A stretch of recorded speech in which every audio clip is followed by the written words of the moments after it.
Mercredi 4 mars, avec ce graphe du WTI, on a atteint hier le premier niveau, hein. On voit qu'on a des niveaux au-dessus de nous, jusqu'évidemment aux 120 $ le baril, ce qui peut arriver assez rapidement vu le contexte actuel.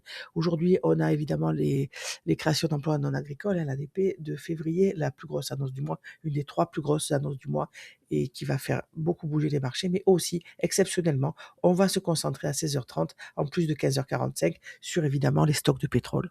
Dax en daily pour placer le plus haut et le plus bas d'hier. Mais attention, nous sommes bien en discount. Nous avons nos zones qui sont enfoncées les unes après les autres. Attention aux pièges acheteurs, même si nous sommes en discount.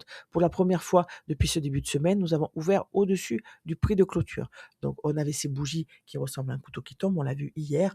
Que fait-on? Quel raisonnement a-t-on quand on ouvre au-dessus de la clôture de la bougie de la veille quand nous sommes en tendance baissière? Mais on va chercher un POI au-dessus pour voir sur lequel s'appuyer et poursuivre la baisse puisque nos POI aussi ne fonctionnent pas. Dans ces niveaux, évidemment, on veut un sweep de la liquidité en dessous. On a 2 scénarios, hein, mais on a aussi le possible rebond technique sur ce niveau-là. Alors pourquoi ces niveaux de 24 300, 24 400? Parce que ça correspond à, ce breaker ici, hein, le dernier lot. Si visuellement, on a un low, lower low, lower low, c'est le dernier lot que nous avons cassé. Donc on peut très bien remonter, chercher ce niveau avant de poursuivre la chute.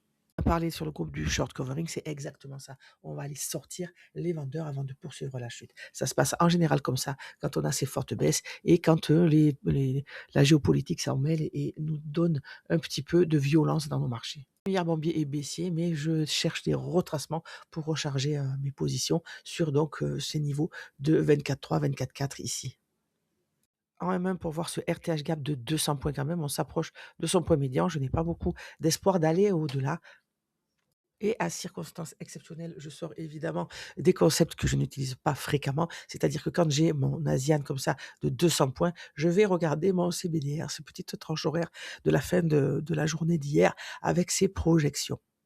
Ces projections nous aident donc en confluence. On a été chercher le niveau 5 ici en pré-open de Londres, hein. Donc toute l'Asienne a servi à ce qui peut être une fausse course. Et là, on voit qu'on a une prise de liquidité et on a notre setup de retournement pour aller où on l'a vu jusqu'à le point médian d'un premier temps de notre RTH gap. Et en général, il est difficile d'aller plus haut, du moins pendant la première partie de la journée, pendant Londres, quand on a des RTH gap aussi grands. Au-dessus, on a aussi ces projections. En général, on a une fausse course. On va chercher ensuite un mouvement au-delà. Donc, on se rappelle qu'on a les 24 400 qui nous tendent des bras, hein, au-dessus de nous. On les a vus en début de vidéo. Donc, est-ce que ça va être ce matin? Je ne sais pas.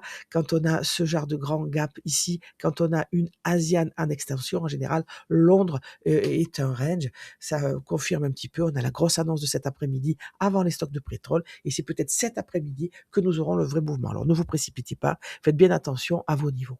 Ici, la zone entre 250 et 400 est un aimant à prix, hein, c'est au-dessus de nous. Je vous ai noté mon petit scénario baissier et le scénario haussier, le retracement un petit peu plus profond, notre short covering avec nos niveaux clés. Donc, je vous invite vraiment à noter ces niveaux et ces scénarios. Je travaille avec le M15 à gauche, le M1 à droite. On voit que le prix de l'ouverture de minuit sert de support et résistance. On est passé au-dessus. Donc, ce retracement baissier ici doit se comporter comme un ordre en bloc, ce qu'il fait. Regardez le prix à retracer. On a été chercher le Midnight Opening Range High et ainsi que ma première imbalance M1 avant de recréer un order block, un breaker. On a tout ce qu'il faut. Vous le savez, c'est un aimant à prix. Donc, en temps normal, j'aurais acheté si on casse les 0,5 qu'on s'appuie dessus pour, malgré la taille, hein, de ce RTH gap pour aller chercher cet aimant à prix. Mais suite à cette impulsion nocturne, je vais me dire, voilà, ce matin, ça va ranger. Je vais attendre vraiment un niveau et puis sans doute les annonces de cet après-midi. Je vous invite à être très prudent.